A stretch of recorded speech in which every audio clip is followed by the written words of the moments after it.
Hello, fictional. Welcome to the What If Essay. Today we are gonna see, what if Issei was the Tyrant Red Dragon? Part 2. If you end up liking this video, please consider subscribe, so without further ado, let's get into the video.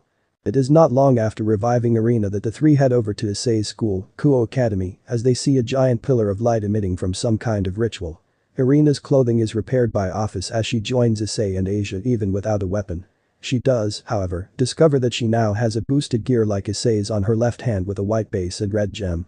Her training should prove helpful against the enemy.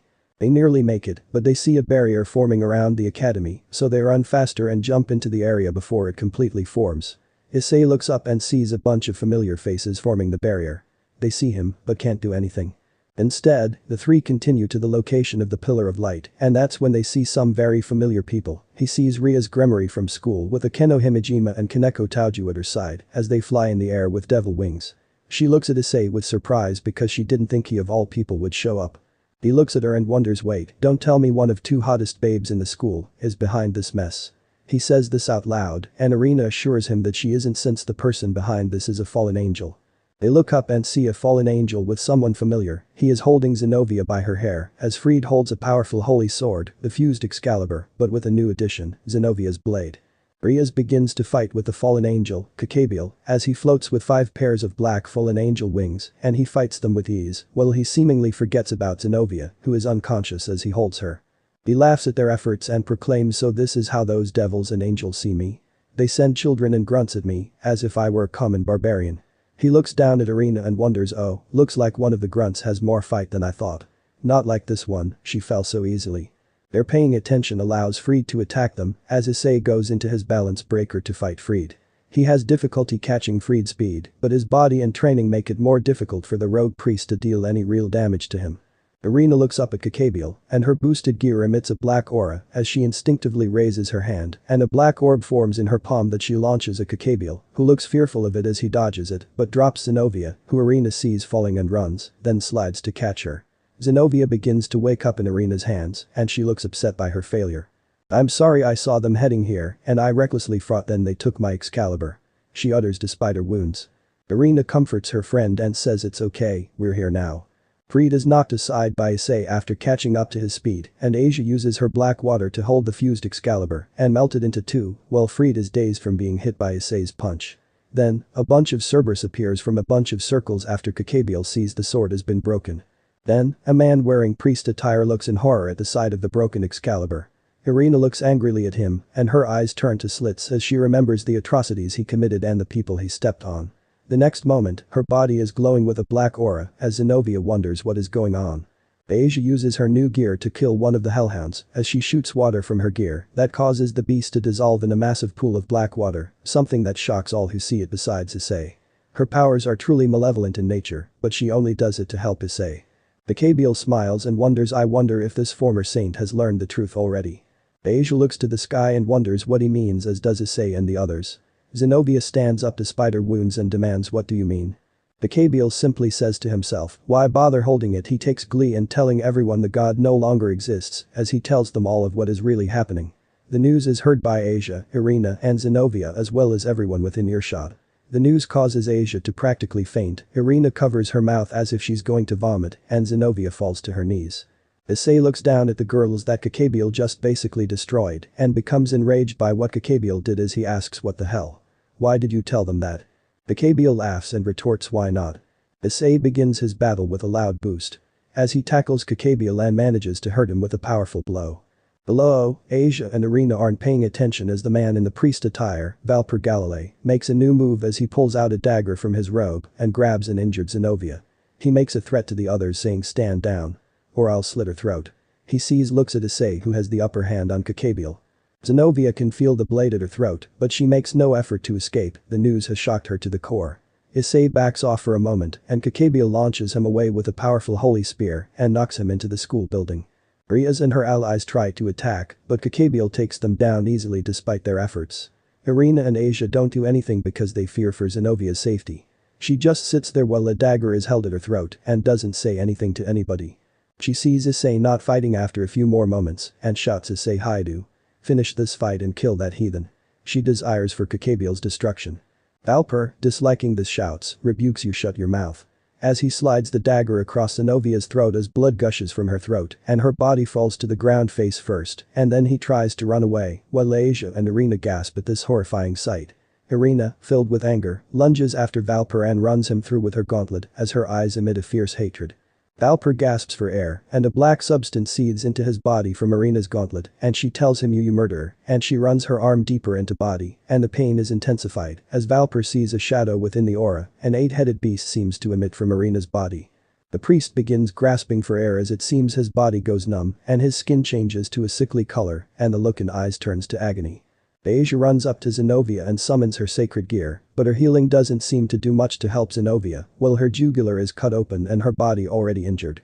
Asia begs, please, don't die. You have a whole life ahead of you. Zenovia looks at Asia while her vision turns blurry and she whispers maybe I was too hard. And closes her eyes as she dies on the ground. Irina pulls her arm out of Valper's body as he falls dead to the ground and runs to Zenovia's body and shakes her to see if she'll respond, she doesn't. Issei looks down and sees Asia and Irina crying over Zenovia, and this enrages him as a loud boost echoes as Issei shoots at Kakabiel and rushes him to the top of the barrier and then grabs him by the shirt and jumps on his back while he begins to grab onto something. Kakabiel, injured, asks what are you doing back there? As he feels a sharp pain as he feels Issei's foot on his back. Issei, with anger in voice, states I'm so sick of you fallen angels screwing with people like that. Riaz and her allies see what Issei is doing at makes them uneasy a little as Issei has Kakabiel's wings and is pulling on them. After moments of wondering if he's going to do it, Issei succeeds as a loud ripping noise echoes as Kakabiel screams with agony. Issei then kicks Kakabiel in the back and sends him plunging into the ground below. After watching this ruthless display, the others catch a glimpse of Issei holding Kakabiel's 10 wings in his hands, and his armor is stained crimson as he has cut down a powerful foe with great brutality. Below, Kakabiel crawls along the ground until he stops before a small foot. He looks up and sees Office. He wonders why are you? To which she simply responds why not? As she holds her hand to his face and an infinity symbol appears on her palm as she obliterates Kakabiel with a single blast of magic. After the battle, Issei runs to his friends and undoes his armor and sees Zenovia's lifeless body and asks what happened to her. They explain and Issei calls for Office, who walks to Zenovia's corpse and asks do you want me to revive her as well? Issei says yes, do it. She also mentions I only have enough flesh for 2 more bodies. Are you sure? To which Issei doesn't even hesitate and so Office does the same thing and revives Zenovia with a new body just like with Irina. After this, Riaz approaches Issei and commends him for his power and victory over Kakabiel. Issei wonders what she's got to do with any of this and she explains Kakabiel wanted to start the war again and planned to kill her to do it since she's a noble. Issei doesn't know what to make of this news, but he makes something clear to her. Look, I don't care what you are, but just please don't involve me or my friends in your schemes. I got enough problems these days. He says in an annoyed tone while seeing Irina and Asia happily hugging a revived Zenovia. Ria smiles for a moment but then tells him as long as you stay out my business, I believe we can work this out. The two talk for a moment but they don't notice a person in white scale mail in the sky looking down at Office and Issei while asking Office, what are you up to? He flies away as he has no intention of starting something while Office is down below. Office appears and has the Excalibur cores in her possession as she levitates them and says I'm going home with these, Issei. And disappears while Zenovia and Irina have to report to their superiors that Valper was killed, Fried disappeared during the confusion, and Kakabiel was slain. Riaz didn't know that Issei fought Kiba and injured him, though minimally. Later. Issei is in his manor while kissing Asia in their shared bedroom, a large room with a dragon statue and a very comfortable bed. They lovingly hold each other while they get ready for bed, naked. She enjoys sleeping in the same bed as him. While they are almost ready to go to bed, Office appears and quickly says I have news that'll make you smile. Issei, shocked by her sudden arrival, asks geez, Office can't you at least knock first? Office disappears, knocks on the door, and reappears while asking is that better? Issei clearly needs to teach her about boundaries, but he wants to see what she is talking about. She leads him to the dining room as he sees 2 people he thought left for England, Irina and Zenovia. They are now wearing modified versions of their battle attire. The base color is still black, but the belt-like accents are red. They have purple dragon faces on the back, red dragons on their left breasts, and a green jewel below their bosoms. They look at Issei with slight happiness, as Office explains that they are here to join him. But he asks wait, didn't you both go back to England or something? This question makes them both angry looking as Zenovia looks to the side and says, we were both exiled from the church. Irina sadly says we were told that we were now threats to them and we were cast out. Issei, now angry, says what the hell is wrong with those people. Zenobia tries to defend the church by saying, but we know. The hell with that. Just because you both learned something, they kicked you out at rock bottom. I saw how devastated you were and they kicked you both while you were down. That's so freaking low. He is so furious and punches the wall and shakes the building as the wall crumbles. Irina shivers with sadness and utters we were willing to die for God and now. It means nothing. The two are both visibly upset by this and Issei's fury is beyond words. He walks over and gives both girls a hug and tells them both well, I'm not going to abandon either of you. You're both welcome here, just like Asia. Irina and Zenobia both smile at hearing Issei welcoming them and this makes them think that Asia is just like them, exiles for being considered a threat.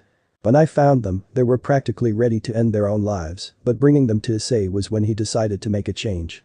Issei leaves to think for a moment and he goes outside to the night sky and wonders what to do about this whole thing because he can give them a home, but he can't heal their wounded hearts. He looks at the moon as Office appears by his side. He looks at her. Office, I can't thank you enough for helping me. Now, I get what I got to do. He says in a soft voice. He decides to do something about the factions. He gathers up all of the girls, including the maids, as he wants to make a declaration to them. He gets Asia into the kitchen to join Irina and Zenobia, while the maids kick back and wonder what he's planning to say to everyone. Issei makes his declaration. I've thought a lot about this for a while, even before these two, points to Irina and Zenobia, joined our little team, and I've decided on something. I'm so sick of this faction shit. That fallen angel sleaze and their slimy ways pisses off the maids and I'm really sick of the church just kicking out whoever. I can't imagine devils are completely clean either. So I've decided that we're going make our own faction. One that doesn't do shit like ruining people's lives because we feel like it. We're going to make everyone we can happy without making them do anything in return except be good to others. It's not going to be easy, but we can start by making small steps. The first being, we got to make a name for ourselves and we're going to make the church, the fallen angels, and even the devils follow our way. Who's with me? Asia jumps in the air. I'm with you, Issei. Irina looks to the ground. Make them pay. What else do I have to lose? I'm in it too, Issei. She stands up and swears loyalty to him. Zenobia, feeling the same sentiment because she was stomped on as well, stands up and proclaims fine, I'll follow as well. The maids seem uneasy, but they got no real choice in this matter, so they agree to help as well. Issei has followers, a dragon god, and 5 holy swords in his possession. After this one venture, he's on his way to making his name known and to making the factions reform. He's tired of letting them do what they want and wants to put an end to this. That white dragon may have not come into battle, but he's thinking of paying a visit to the manor soon to meet this red dragon. Issei lies in bed with Asia around his arm and then he hears a knock at the door. He makes sure to be careful as to not wake up his beloved Asia and gently leaves the bed to answer the door. He puts on some pants and approaches the door to open it and he sees Irina behind the door, wearing a red nightgown and her hair down. She looks like she's been thinking and she apologetically says sorry to bother you so late, Issei. He shakes his head and silently replies don't worry about, but let's not wake up Asia. They agree to speak elsewhere, so they go to the hallway outside the room. They walk down for a minute as Irina looks apathetic to the world right now and this is probably due to the shock of what happened during the fight with Kakabiel. She has learned where her new body came from and she was shocked but quickly got over it after learning the truth of God being gone. But what comes out of her mouth catches Issei off guard. I feel like life has no meaning anymore. She admits with sorrow in her voice. He stops in his track, turns to look at her and asks wait, what do you mean by that? Irina holds out her arm and reveals before I came to talk with you, I used a knife to cut my wrist open. He grabs her arm and in a panic asks, what the hell did you do that for? He inspects her arm and sees there is no wound. She admits it just regenerated. I wanted to see if my new body was willing to give up as easily as my last one. Issei remembers the injury he inflicted on her and asks Irina. He puts his hands on her shoulder and tells her with heavy concern, don't ever do that again, you idiot. Despite his concerns for her, Irina looks at the ground and begins sobbing, I lost everything. I learned God is gone, I was kicked out of the church, I lost my body, and now I don't have anything left anymore. What good is living anymore? He hugs Irina and explains to her, that's why you should help me. So that shit like that never happens to anyone again. Irina, just because you've lost a lot, it doesn't mean you've lost everything. She presses her head against his chest, but what do I have left now? All I've got is this new body made from something evil. She asks while using his chest as a pillow. He reminds her of something even an idiot should remember. You have me, Asia, and Zenobia. You have people who still love you and want you around. I want you around because I want to make a difference so that nobody will go through what you did. I mean that. Irina lightens up a little and puts her arms around his body as she looks up at him and remembers that time in her childhood when she adored him. She looks upon his face and sees his genuine care for her, and she simply utters Issei. And she presses her lips to his, and this kiss is much like the one he shared with Asia, but it goes longer in the moonlight as they cast shadows that dance with their bodies as they change kissing positions. It changes from a passionate kiss to a kiss of lust as they start letting each other's tongues dance with each other. It may be their new bodies, but as Irina's chest begins to press against Issei's, her body begins to tremble a little and she backs off a bit and holds her breasts. She holds them and gets a tingly sensation they weren't this sensitive before. She says with a blush. Issei then puts his hands out as he's getting a pervy look and wants to feel them with his hands, and most girls would slap him, but Irina simply allows Issei to touch her. She moans with pleasure as Issei plays with her bosom, and then they hear someone approaching. "What are the two of you doing?" someone asks while walking by. They look and see Zenobia in her own pajamas while rubbing her head because she was woken up by their talking. The two stop what they're doing and let Zenobia by as she wants something to drink. But Irina looks at Issei. "Can I sleep with you tonight?" She requests of him and she's allowed with a silent nod. The two return to Issei's room and she sees Asia naked and looks over to Issei with an unhappy look and he replies, "What? I can't force her to do what I want." She looks at the dragon statue and says, "No, I cannot be beaten by Asia. So I'll indulge your fantasies." She strips down naked and joins Asia in the bed with Issei as he loves sleeping naked with two hot girls. Outside the bedroom, Zenobia walks past the door to Issei's room and takes a peek inside and sees Irina and Asia sleeping with him. This makes her wonder something and she contemplates it but walks back to her room for the evening to think. The next day. Irina wakes up to the smell of something delicious as Rainer wheels in a cart with breakfast on it and she comments, in sweet voice, "Come and get it, master and mistresses." This sweetness is fake, but it does get the point across. She looks and sees Issei get up with Asia as they look at the cart to see a simple breakfast of eggs, waffles, and fresh fruit. The maids cook regularly after being coerced to learn and are actually decent at it. Asia is shocked to see Irina in bed, but Issei quickly explains that she's here because she wanted the company. While they get their plates, Rainer informs Master, "You have a guest waiting for you in the lobby. I told him you were eating more menacing," and the old creep looked up my skirt and stared at my ass. She lifts her skirt and reveals her skimpy black thong and asks, "Can I at least wear something that covers more?" Issei smirks and replies, "No, I like that one." Showing his more menacing side to his friends. This sends a chill to Irina and Asia. Rainer growls a little and leaves after being denied more covering underwear. Though curious, Issei likes that he has a guest, possibly someone to get more info from or possibly a new ally. He eats his breakfast and leaves for the lobby with Irina wearing her combat attire and followed by Zenobia moments later after receiving word that Issei wants attendance with him. He arrives in the lobby and sees an old man with long gray hair and a long beard with one eye covered and he's being lectured by a woman with white silver hair. He can't tell what he is, but Issei doesn't get a bad vibe and decides to act friendly and he casually says, "Hey there." To which the old man comments after looking at him, "So, this is the kid who beat Kakabiel, eh? Looks a little green to me." He rubs his beard and also says, "But you do have a nice taste in maids. I like full and angel ladies, they always have nice big ones and splendid cheeks." After hearing this, Issei smiles and can already tell he's going to get along with this old man. Issei introduces himself to the old man, who also says that he's king of the Norse gods, Odin. But Odin introduces his attendant. This is the Valkyrie whose age is equal to years without a boyfriend. And the woman's face turns greatly upset as she seems to crawl into a corner to be upset. Issei thinks this is harsh and asks what's her name. She mutters in the corner, "Roswis." She recovers from this a few minutes later and the two groups decide to talk in the dining room where Asia has prepared snacks and tea. Issei sips some tea while asking, "So, what are you doing here?" Odin smiles and responds, "That's easy, I'm just here to make quick peace with you and your people." Issei wonders on that because he hasn't said anything on the matter, but Odin explains Office has been around my territory and she took something from Nidhogg, an evil dragon. I looked into it and found out about your little motley crew of dragons. I also heard about Kakabiel. Issei is surprised by this as it seems word spread really quickly and he wonders if that was the flesh Office used to make Zenovia's body because she didn't say yet. Irina's came from Yamato no Arachi and Asia's from Apophis, but she did admit there is enough for at least one more body right now. Irina and Zenobia remain silent, but the latter seems a bit shaken from the idea.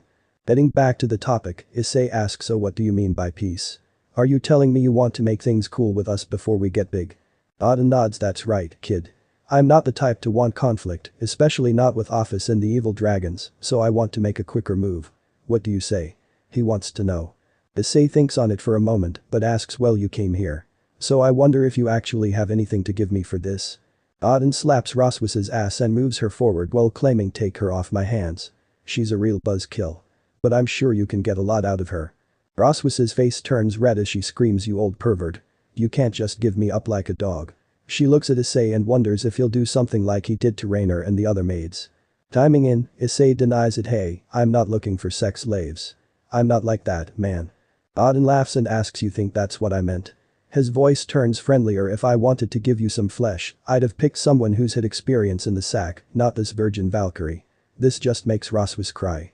Getting serious again, Auden explains, no, what I meant was, I want you to take her to act as an ambassador for Valhalla. She's pretty good with magic and can make a pretty powerful solider for you. This actually sounds appealing to Issei.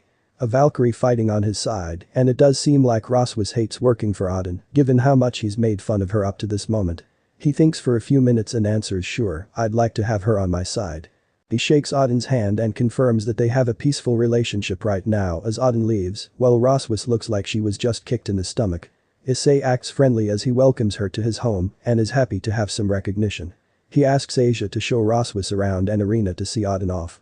This leaves him alone with Zenobia. While sipping some more tea, Issei comments, man, I've never been a big tea fan, but Asia sure knows how to make it. He looks at Zenobia and offers her some. She takes up that offer and sits next to him and drinks some. Telling that something is on her mind, Issei asks, what's wrong, Zenobia? She looks at her cup and confesses, I suppose you are good at reading people. But it is true that there are many things on my mind right now. She looks at her hands and explains, like Irina, I don't truly understand my new body. It feels as if nothing has changed, but that couldn't further from the truth. I feel painless, my physical strength has greatly increased, and I can feel a strong desire for power within my soul. But I've also discovered that I have desires now. She looks at Issei, and what those desires tell me is that I wish to be more womanly. I desire to make up for my time lost while working for the church. Issei comforts her with a genuine smile, hey, anything you want, I'll make it happen. You're one of us. Zenobia smiles and replies, alright. I wish to make a baby with you. This catches Issei off guard for a moment and he answers, what? Where'd this come from? Zenobia further explains, I want to create new life within me and my child should have powerful genes. You defeated me in arena and then you easily overpowered Kakabiel. A dragon with great power is the perfect person to create this life with me. Rather than act shocked, Issei simply thinks about it for a moment and tells her, hey, can I actually have time to think about it? Zenobia stands and says, I'm ready for this anytime, Issei. And she walks out of the room. He sits with his thoughts for the moment. I had talked to him about this before, but I suggested that he breed with the women I reincarnated. If we were doing this, we needed more dragons to be born. He confided with me on this matter. A few moments later, Office is sitting on the table of the room while Issei tells her his worries. I just don't know, Office. I want to do it with them, especially Asia, but I can't just put them in danger while considering having kids with them. Office continually adds sugar to a cup of tea and retorts, but having children will boost our numbers. I'd say do it and benefit our side, but it's your decision. She sips the tea and adds, but keep in mind, when I made their new bodies, I made it much simpler for them to have children. In fact, it's almost guaranteed if you sleep with them. That makes him more nervous, and he casually says, well, that's a real confidence booster. He looks at his boosted gear and asks, what do you think? Greg answers, I think it's risky, but a growing population is important. Also, I can already tell you that any kids you'd have with those women are going to be incredibly dangerous. This does sound appealing to Issei as he is planning to make changes to the status quo and he decides to gather up the ladies later to discuss this matter with all of them. But before this, he has another guest to tend to. This time, it's a girl with long black hair tied in twin tails wearing a pink magical girl outfit that nearly makes Issei drool. She enters the room with a flourishing pose. Issei likes this perky shift in tone from the serious as he asks, with his perversion, and who are you? Another present from Auden. She turns and looks offended, that's rude. I'm a magical girl. Miracle Leviathan and I'm here to negotiate with the Dragon King. She says to Issei's surprise because she called him a king. The woman laughs a little and gets a little serious. Okay, that put a smile on that face. So how about you and this magical girl talk some big business? She offers while sitting down. She then properly introduces herself as Seraphol Leviathan and she's here to negotiate for the holy swords that Office took. She even changes into more formal attire. Issei and Seraphol talk about the battle at Kuo since he did stop Kakabiel and even prevented a disaster from happening. She explains in essence, we want those holy swords so that the church won't use them against us. She goes into detail about her position as one of the 4 great Satans and then offers, but we're willing to pay for them, so name your price, Issei-chan. One moment she was calling him a king and now she's using a childish nickname for him, but he doesn't mind and he replies, well, I was thinking that we need more stuff around here. So. But before he can think of a payment, Roswis enters the room with a bombastic entrance. You can't take this lightly, Issei. She says, speaking like she already knows him, and she shows him a slip of paper and states this place is in serious need of funding. I say, we negotiate much more thoroughly. Asia follows up with a look of confusion and explains I showed her around and she got super excited and wanted to talk finances with you. I'm sorry, Issei. He looks at the paper and it has a money figure on it. A lot of money written on it. Roswa sits next to Issei and tells him I know this a lot, but we need it if we're going to expand. She seems to be part of the team now and rolls with it to expand their faction some more. He nods and says we'll settle for this with 1 holy sword and no more. Serafol takes this paper, scratches her head and asks really? This is all you want? She stands up and mentions I thought you were going to ask for something like territory or something. But this makes it much easier. Issei calls for office and she appears with one of the holy sword cores they took from Kakabiel and has it inside a container to prevent it from hurting anybody. They agree to the payment and the deal is set. Serafol nods, promises I'll be back with the money we agreed on. And she leaves to get the money in return for the core. Well, that went smoothly. He comments while office awaits payment in Roswa's eyes. Issei happily pats her back and says it's all thanks to our new friend here. Roswa smiles and sighs, well, I'm here to help, so I'll do what I can. I still can't believe she agreed to that much money. Present. Ravel interrupts the story, wait, so Lady Serafol was the one who made the first deal, the Tyrant Dragon Emperor. The office nods and bluntly adds yes, Issei and Serafol made deals a lot in his earlier days before we expanded this much. Ravel is curious because she hasn't heard much of it and wonders how close they actually are. Secret room. Issei appears here after finishing an intimate night with a couple of his wives and is fully clothed as he awaits the arrival of someone. He has Zenobia and Kuroka watch the door as the other wives are very much aware of what this room is for. Magical wife Leviathan has arrived. He hears someone shout as a magic circle appears above and Serafol drops from it wearing her magical girl outfit and Issei catches her. She kicks while nuzzling his face and beneath her skirt, a slight image of a red horn can be seen slightly above the lining of her panties. She calms down and Issei starts kissing her for a minute and then he sets her down. Concerned about something, he asks so, how have you been holding up? Anybody suspicious of you? Serafol rubs her stomach and mentions nope, not even this little one magically appeared inside me. He sighs with relief and hugs Serafol while saying good, I can't imagine what'd happen if they found out about us. Her normally cheerful expression turns worried when she wonders Issei-chan, why can't we go public? Our marriage would bridge the gap. He holds her again while rubbing her belly himself and admits you know we can't yet. I'll announce once things cool off. His face turns red while saying I just can't think that the people of the underworld would be happy about me banging the great Serafol Leviathan.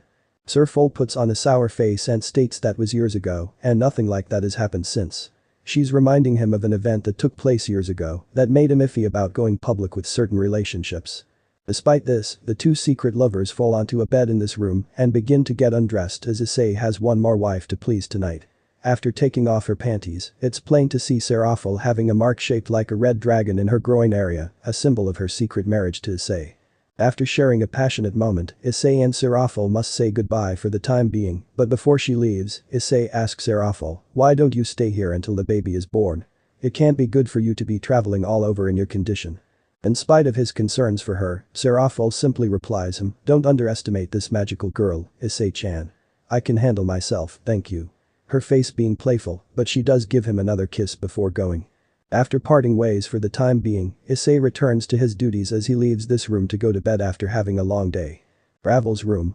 The office continues to tell the story to Ravel, who can't go to sleep because she's interested in hearing more about what happened. Office is more than willing to tell more. After Issei got the money from Serafol, he took Zenobia up on her offer. He decided that having children quickly would boost his power. But he did insist of taking them as wives before doing this. He said it felt right. Years ago. Issei is in bed with Zenobia and Asia, who is looking spent after sharing an intimate moment with him, and he's currently at work with Zenobia while Irina is working right now. This is only a couple of days after the deal with Serafol, so everything is fresh and word has been spreading about him selling a holy sword to the underworld. The sounds of moaning echo in the bedroom as the smell of sweat permeates the area. After finishing, Issei rests next to the two girls as Asia and Zenobia puts their arms around him, and he can't help but think this is amazing, because he's doing it with three hot girls around the clock. Irina is only not included because she's got business to do. Zenobia looks lovingly at Issei and remarks, "I can't wait for our first child to be born." She nuzzles him with a smile, while Asia looks a bit sour because she wants to be first to have Issei's child. In the recent days, Zenobia has taken a bigger shine to Issei after speaking with Office. The manor now has a few more maids working for Issei because a lot of them are exiles, outcasts, and abandoned devils, angels, fallen angels, and former members of the church.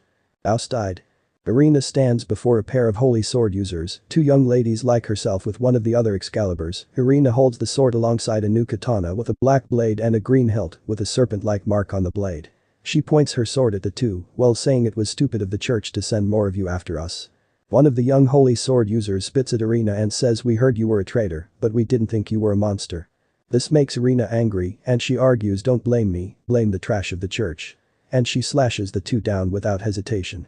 She takes the holy sword with her back to the manor and mentions that's the third time this week.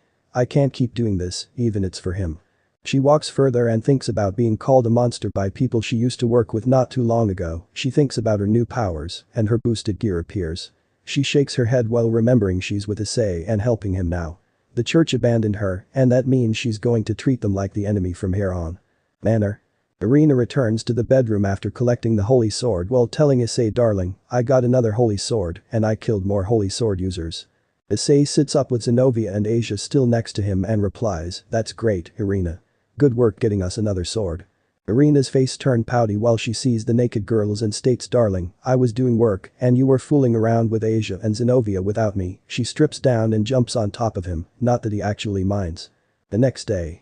Roswis is currently making contact with Michael, the leader of heaven, and she now wears a variation of her Valkyrie attire with red instead of white and a red dragon on the left breast like Irina and Zenovia's new outfits. She's in charge of making arrangements for Issei because he trusts her with communications. The money Seraphil gave to Issei as part of the deal has been used to get repairs done to the manor and buy more luxuries like a hot tub and pool combo for relaxing. After a few tries, Michael gets a meeting with Issei to negotiate for the holy swords. But things are hostile with the angels and the church after it was revealed he sold one to the underworld.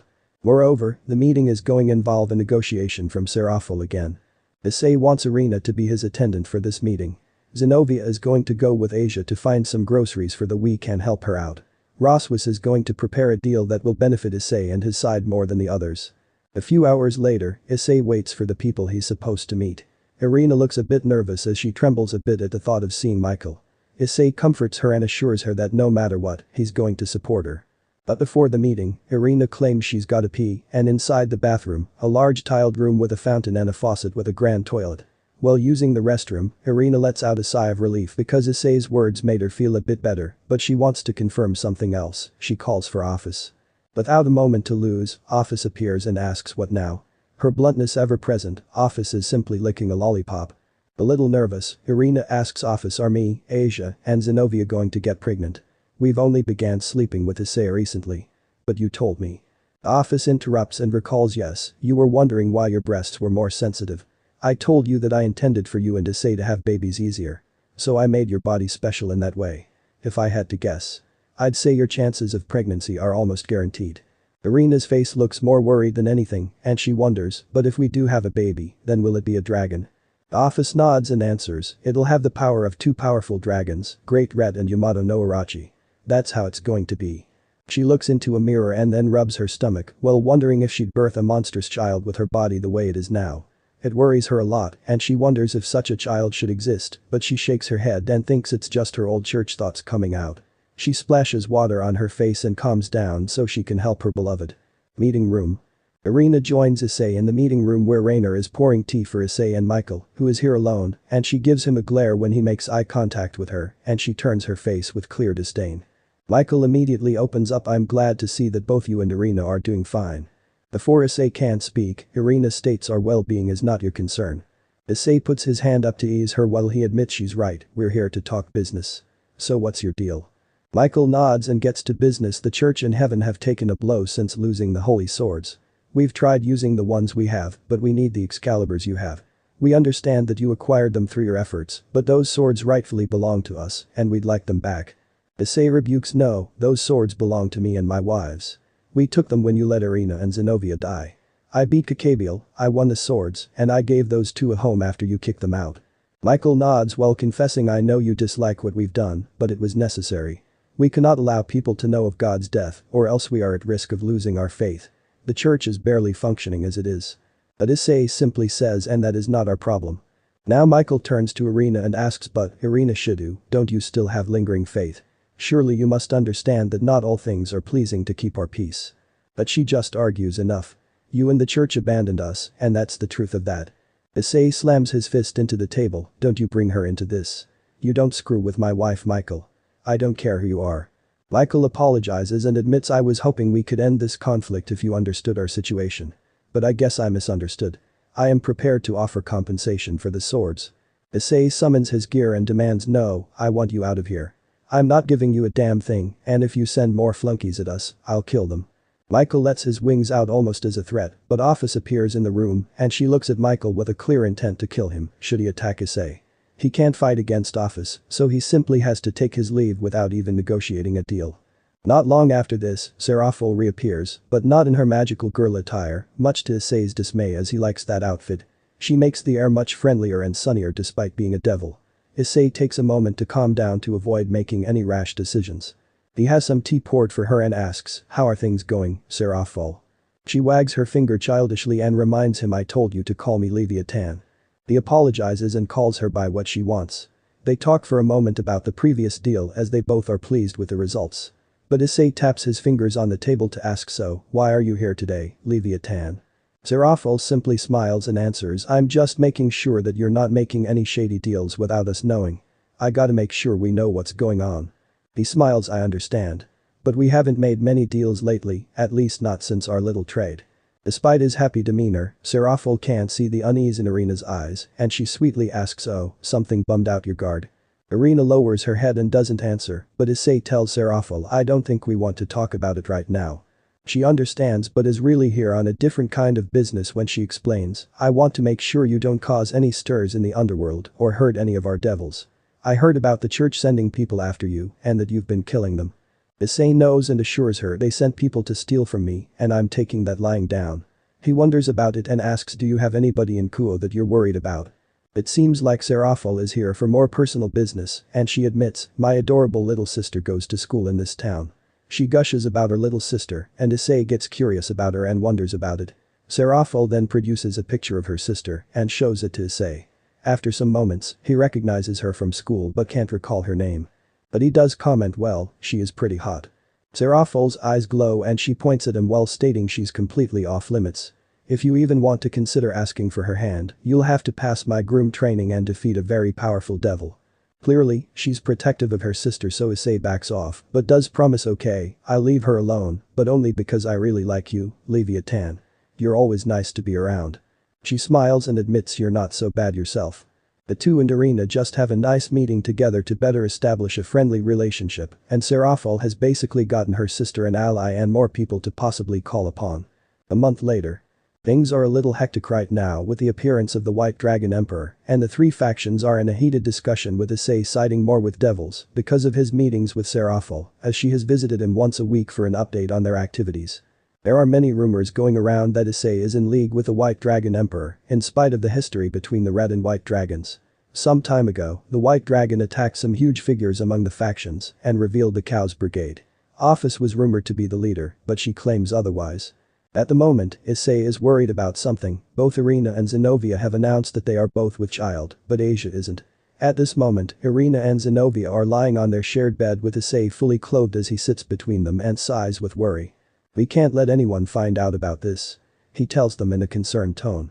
There have been more attacks on his manor and he suspects some spies have come into his home. He's being paranoid, but the idea of having children might scare others. He's made sure to not let it out that the two are with children. Zenobia stands up and says, I'm going for some water. But Issei interjects, I'm coming with you. She shakes her head, I can get it on my own, Issei. He's uneasy, but it is just a glass of water and she probably just wants to move around a little bit. While on her way to the kitchen, the hallway is empty from the maids going to be, and it is just like before they arrived. Roswis is still only in a professional relationship with Issei for the moment, but she does think him a good person. Speaking of Roswis, Zenobia walks up and finds her on the ground knocked out by someone. Zenobia holds out her hand, but a mist enters the area, but it has no effect on Zenobia.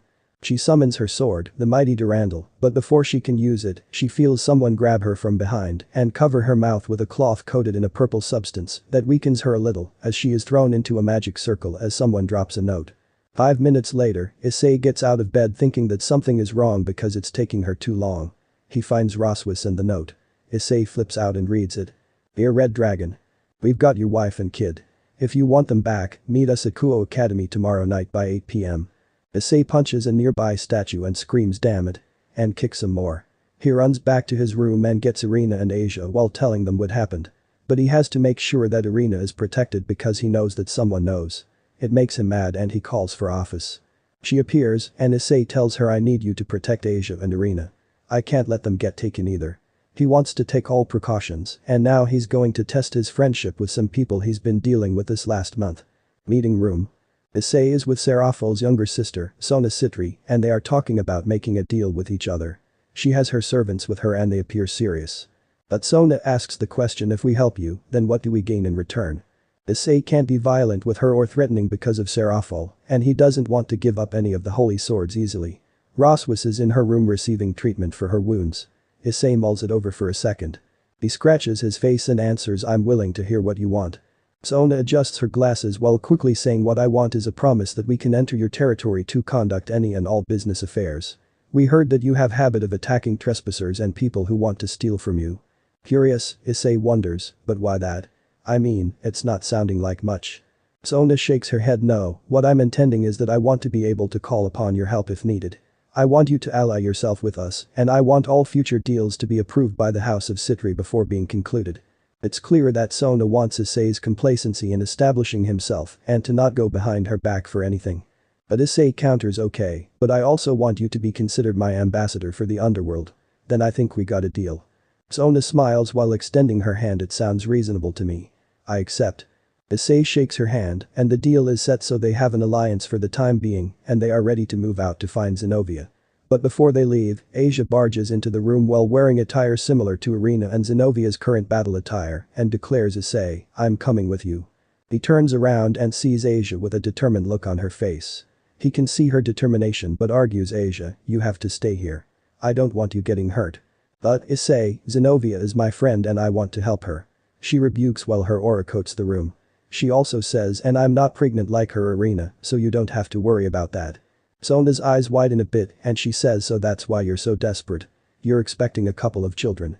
Issei doesn't like that others know, but Sona says but since we're in an alliance now, I feel compelled more so to help. As an ambassador for your dragons, the safety of your family should take priority now. Issei sighs a bit and requests Sona, please don't tell anybody else about it. I don't anyone to know. One person found out somehow and this happened.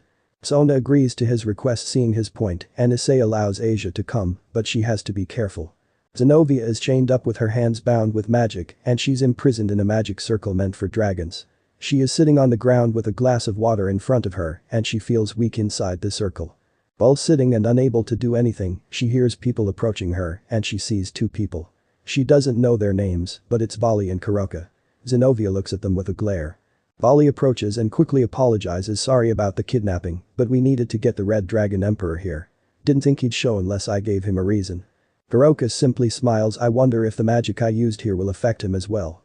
She says as a snake-like symbol appears on her body. Zenobia looks shocked as she knows how they found out who told them that was expecting a baby. But Vali assures her look, we're not going to hurt you or the kid. Just as soon as we find out what we want, we'll let you go. Zenobia angrily states better watch yourself. When Issei gets here, he's going to free me and I'm going to destroy both of you. He black aura surrounding her body, Zenobia looks as if she's ready to attack right now. Kuroka stays as Vali leaves the room to meet with Issei. She sits with a calm smile as if she has every possible situation known. But she doesn't know something that Zenobia is about to find out as she seems to radiate with power. Kuo Academy. Issei and Asia arrive with Sona and her peerage around 7:50 p.m. and they have a plan. Sona suspects that if they took a hostage they're not above using dirty tactics, so she only has herself follow Issei and Asia. Her servants are scattered around with items to make contact the moment they spot Zenobia or anyone else. They walk around the building some and they make their way to the track, and that's where they see Volley, who is checking his watch. Took you long enough, so you're Issei Hyoudou, the Red Dragon Emperor. He says upon seeing Issei. Where the hell is my wife, you freak? He demands to know while Volley simply shrugs. Hard to say, but I have a feeling that if you don't take me down, something bad is going to happen to her and that kid in her gut. He says in a threatening tone. Issei summons his boosted gear and instantly goes balance breaker while declaring give me back Zenobia. He flies at Volley, who smirks and summons his divine dividing. Sona watches and observes for others, and she sees someone standing on the roof of the academy, Biku, and she doesn't want to give him time to attack Issei, so she contacts her servants and informs them of someone on the roof, and they immediately emerge from the building by jumping out the windows of the academy and use their devil wings to attack him. On the roof, Biku looks a bit disappointed. Great, and I'm stuck with the grunts. He says while readying his staff and his golden cloud. He begins fighting Sona's peerage by himself. Asia summons her Umbra Fountain, and she powers up and reveals her own balance breaker as she summons a slim silver armor with golden accents and a ring floating around her body.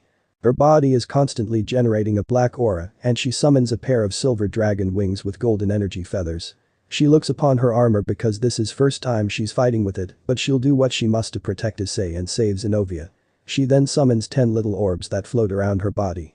Issei shoots black water from her bit at Volley, who is still clashing with Issei and notices to immediately dodge it. He's been informed of her powers, something that also makes Issei worry.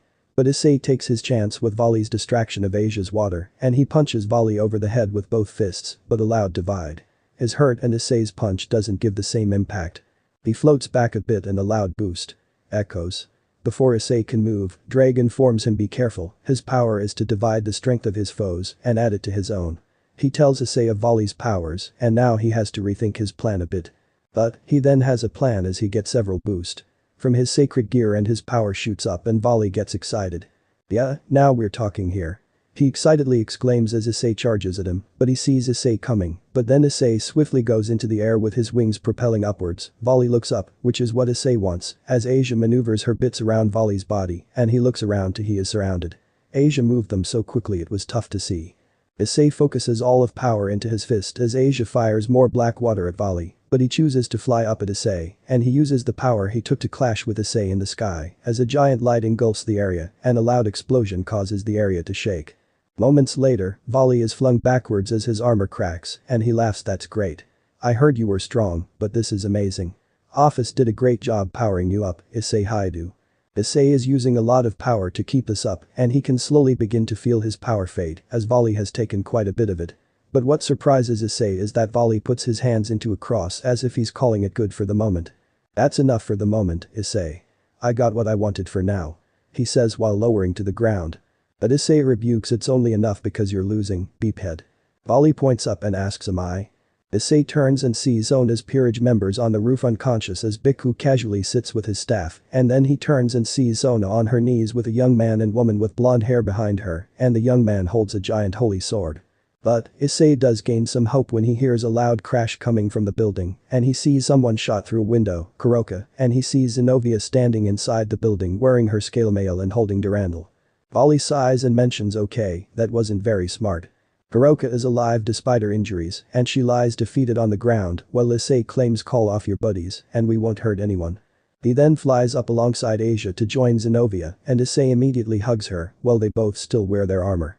He holds her to his side and says I should kill all of you, but I can't risk Sona's safety. Volley agrees and calls off his team. Kuroka is helped up by Biku and she was clearly put through the ringer in terms of fighting someone difficult.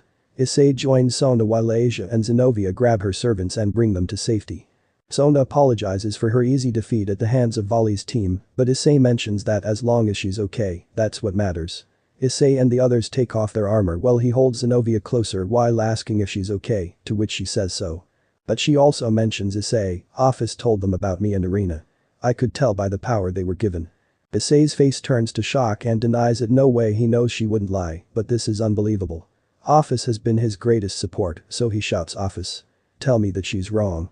Office appears next to Volley and this makes it clear to Issei. She smiles and asks why is that a problem, Issei? Issei looks beyond shocked and Office approaches while explaining of course I told them. It sounded interesting to bring Volley into the loop. After all, he has agreed to help you out.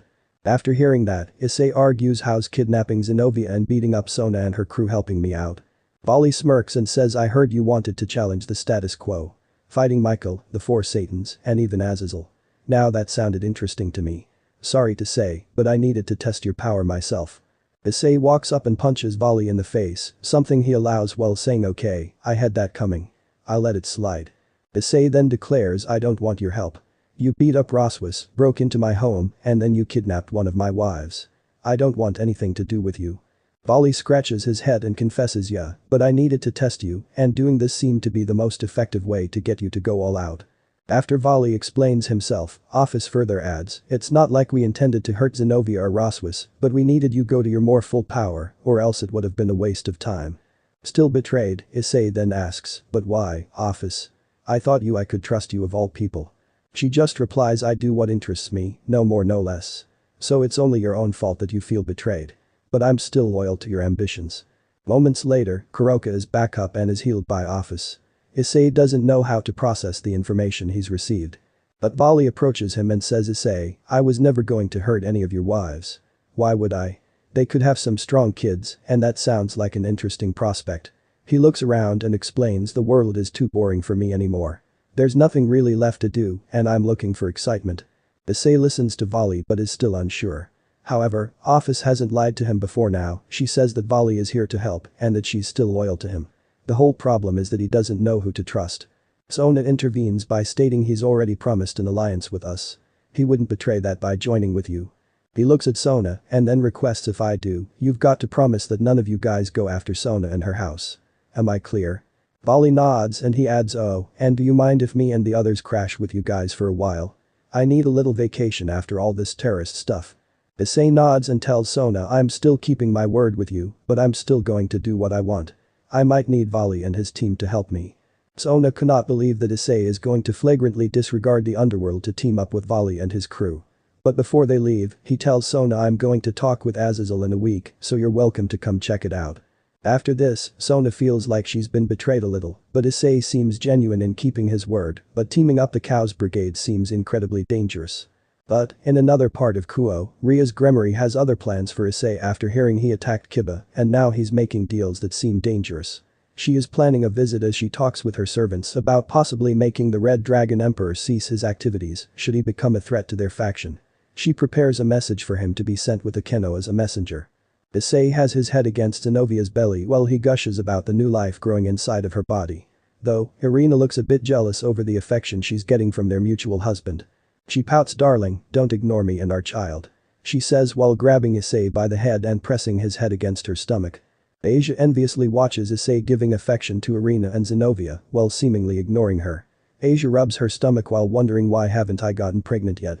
Just as soon as she speaks her mind, Office appears to her with the answer, because your body was a rush job. I didn't plan ahead like with the other two. Asia turns to Office while her heart races as she asks wait. Are you saying that I can't? She shakes her head and assures Asia no, you can have children with him, but it'll just be harder than with those two. You keep at it and I promise it'll happen. Despite the odds being better, Asia looks back and now sees Issei lovingly hold Irina and Zenobia and feels jealous that they beat her to it. Even though she feels jealous, she does smile because the people she loves are happy. This is just in the morning for the small family and Issei is trying to give as much affection as possible. But he doesn't ignore Asia when he puts his hand on her shoulder with a smile. Asia smiles back and the two begin a new day. They need to get back to business after the whole ordeal yesterday, but he does order his new allies to not even lay a finger on either of his wives. He's not in a trusting position with them. He wants Asia to protect Irina and Zenobia while he conducts business, so he checks in on Roswis to see if she's doing better. He opens the door to her room and as he does, she's in the middle of dressing in her business attire and Issei smiles perversely at her. Roswis blushes and says to herself, he's the boss, he gets to see this, but she can't keep it up as she immediately launches a spell. No, this is not acceptable of anyone. She shouts as the spell launches Issei back. A minute later, she exits the room and pleads mercy from Issei, but he waves it off since she didn't mean anything by it and he got a decent view of her breasts in the process. With that settled, Issei and Roswis look over his new schedule. He's had her keep track of his meetings and possible negotiations. But this today is just formal updates, plus an awkward visit from Sona. Serafo makes a visit but just misses Sona, something that bums her out, but Issei always enjoys her company. He gets a visit from an angel who tries to negotiate for the holy swords, but it fails spectacularly. Hours pass by of pointless meetings and some meaningful conversation with folks he likes. Sona and Serafal are both unhappy about Issei's alliance with Vali, but they figured they might be in league with each other since he has been with Office since the beginning. But there is word of unease in the underworld since Issei defeated Kakabiel, as he's powerful enough to fight against some of the best, but they don't believe he's strong enough to conquer any part of the underworld alone, but with Office and the Cows Brigade. After these meetings, Issei and Roswis share a cup of coffee together and he tells her, "Hey, thanks for having my back through this crap, Roswis. Makes everything so much easier for us." She is happy about this and replies, "No, it's my pleasure, Issei. Working this short time for you has been way better than the eternity that it felt like when I worked for that old pervert." Her voice turning snappy when she remembers Auden and her time with him. After that little moment, Issei gets an unexpected visit as a magic circle appears outside the manor. He allows the visitor in because they appear harmless, and he is interested when he sees that the visitor is Akeno Himejima from the other day. He's polite to her and has a few lewd images in his mind about her, but is courteous at the same time. They sit down and discuss what she's here for. Akeno is frank when she says, "I'm here on behalf of Ria's Gremory. She wants to discuss something with you and thought that a messenger would be much easier to talk to you." Issei wonders about this and asks, "What does she want to talk to me about?" Akeno puts down her hands and explains, "She's a devil noble and your recent work concerns her house, but she knows that you've aided the underworld, at least indirectly. He did deal with the underworld for the one holy sword he sold them, and taking out Kakabiel probably earned him a reputation on all sides." The next moment is one where it sounds a bit uneasy. "She wants to meet with you at the academy. You're free to bring guards if you wish it," she says before standing up. "That's all I'm here to say. She expects you in the old school building tonight." Akeno finally explains before taking her leave peacefully. After she has left, Issei ponders for a moment and Roswis has to know, "Are you going to go, Issei?" He nods and she further adds, "I'm going with you. She said that guards were okay and I should be there if there's going to be negotiations." He thanks her and agrees because she's really good at these things and he wonders if Office is going to be there as well, but he's not going to dwell on it. Office did lie to him, but she has still supported him for a while now. He gets the servants to continue their work and tells Asia to protect her friends. The others want to go with him, but he denies it, wanting to simply keep things minimal and he may need Roswis with him. However, Vali catches him before he leaves and says, "Hey, why not take another person with you? I know someone who may want to go." Issei insists he's good, but Vali convinces him having another set of eyes would help as well. "Hein, who do you have in mind?" he asks his new partner as Vali signals to Kuorka, who smiles and stands up to approach Issei, who is excited to have her come with him.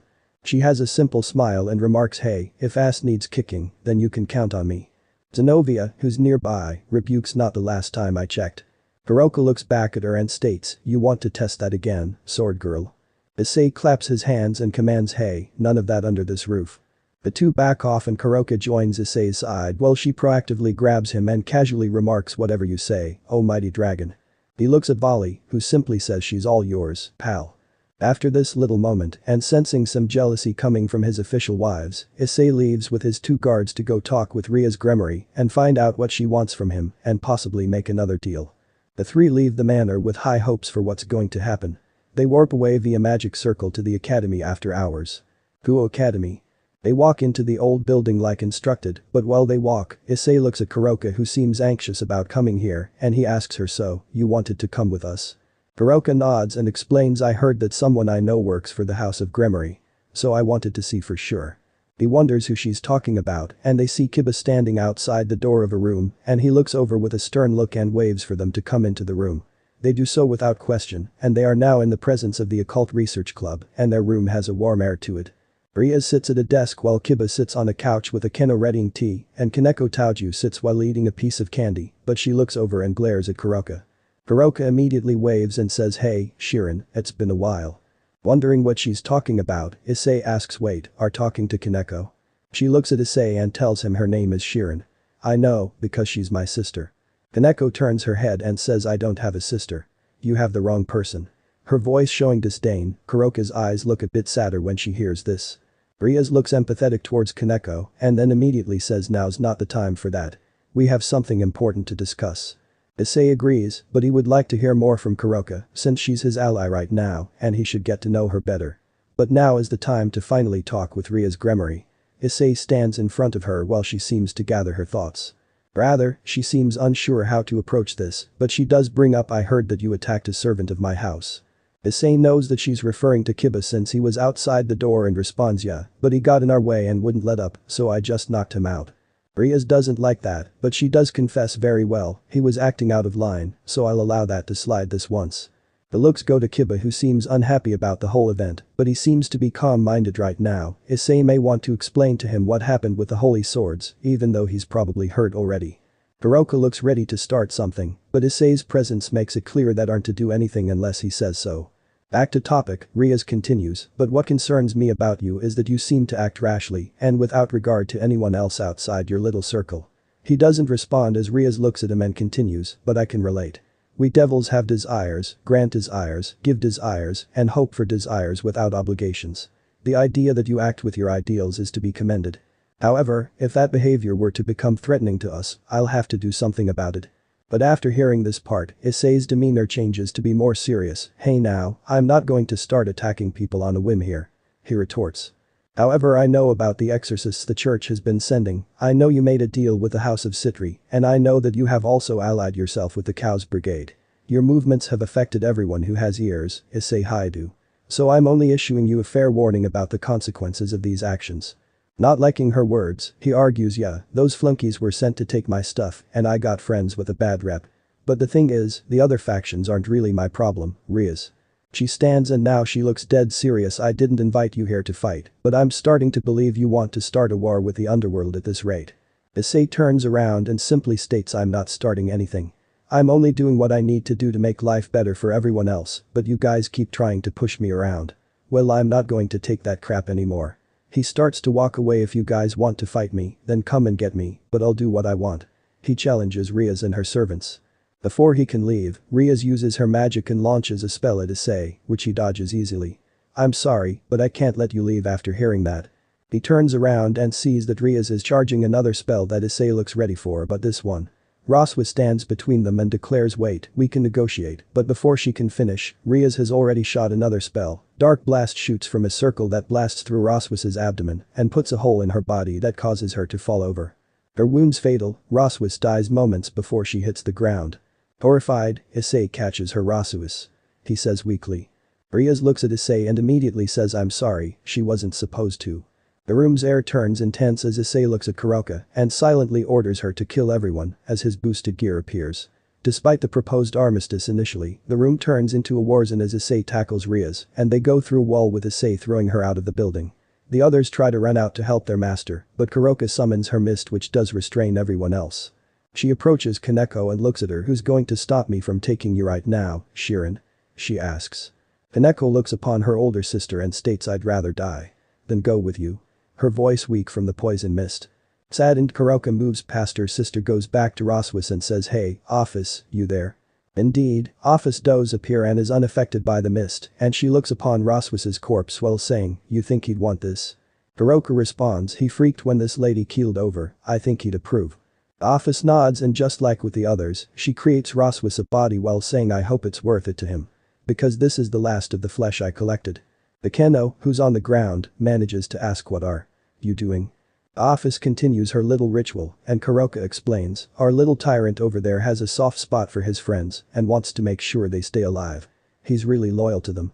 Below, Issei still fighting with Riaz as she uses her power of destruction to attack Issei. Well, his balance breaker is now active and he manages to withstand it with little damage done and he inhales some air as he breathes dragon fire at her.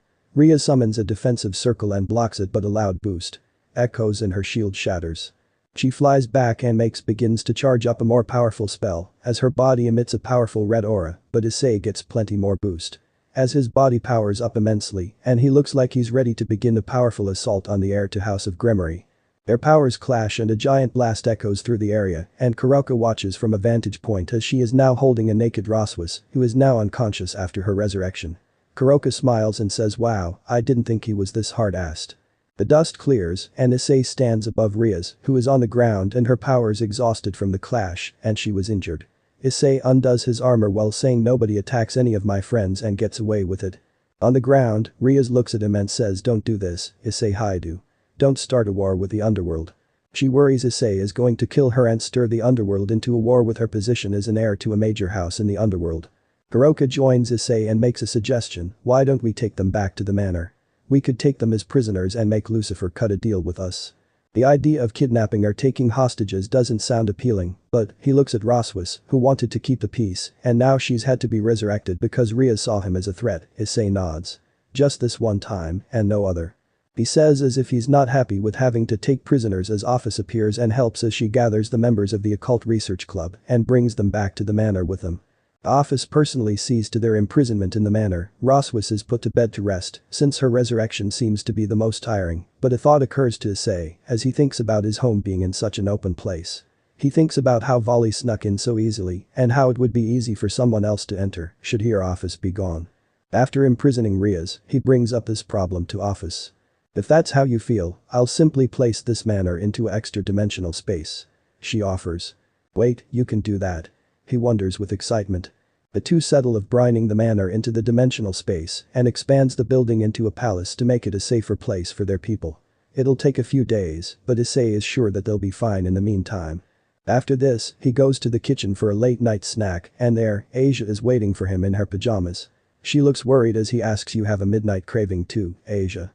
She simply looks afraid and responds, Issei, why was Office taking 4 people to a deeper part of the manor? Issei doesn't like this, but he explains that he took them as prisoners for the underworld to negotiate with. Asia looks angry. Issei, no. You can't do that. I thought you were better than that. She shouts at him. Issei looks at the ground and shouts, you don't understand, Asia. She gasps at Issei raising his voice so much at her. He looks remorseful about that and approaches her to say, Asia, I don't like this any more than you do, but I have my reasons. Asia looks disappointed and mutters, what makes this okay? He kisses her on the forehead and answers, I'm going to have become aggressive now, Asia. They made it clear that I have to. I'm sorry, but it looks like I can only be kind around you and the others from now on. He leaves and Asia worries about her future with Issei and wonders if this is truly what she wants to see in him now. But she is sure that he means it when he promises to kind to her and the others still. Asia waits for a moment and then another person enters the kitchen, Zenobia, and she is happy to see Asia here so that she can help her out. Asia, would help me out? I'm having a craving for something. She asks kindly. Asia is always ready to help her friends, especially Zenobia and Irina. Zenobia requests some French onion soup, which Asia lovingly prepares for her friend, and that's when she gets a greater proposal. Zenobia tells Asia, when we first met, I thought the worst of you without even seeing the real you. Asia, you have become a very precious friend to me, and I am thankful every day that I see you, and I regret that I ever felt any other way to you. Asia continues to make the soup and smiles, it's okay. I'm really happy that we're friends too. And I'm happy that you're having a baby. I'm sure that it'll be beautiful. Zenobia smiles and she requests, Asia, I want you to name my baby. I think that you're the only person in this world who would pick a name that would be worth giving it. Asia looks at her friend and smiles warmly at her kind words. She happily agrees and promises, I swear I'll pick a name that sounds wonderful. The two share a hug and Asia feels Zenobia's stomach and she says, oh, I think the baby moved. But Asia replies, I think it's too soon for that, Zenobia. Not if you're the reason for it. She rebukes in a sweet tone. Despite the darker road Issei is taking, at least Asia still has her friends and Issei's love. But the dark road is only going to grow dimmer. End of the here. So that's it for today's video guys. Before you go, just like the video and share it with your friends. Bye.